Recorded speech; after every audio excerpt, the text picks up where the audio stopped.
सुट्टीच्या दिवशी सकाळी नाश्त्याला काय बनवायचं ना याचं खूप कन्फ्युजन असतं. त्यामुळं कालच मी मिक्स डाळ, तांदूळ भिजायला घातलेले आणि तेच मी संध्याकाळी वाटून घेतले. सकाळी बघितलं तर पीठ छान फर्मेंट झालेलं.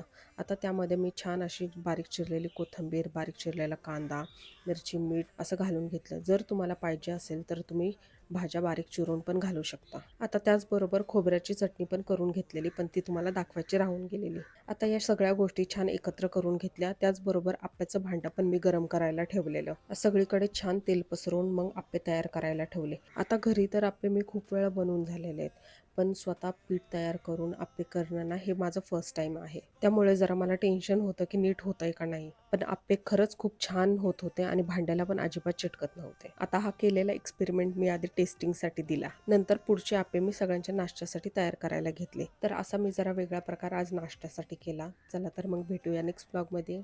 Take care. बाय.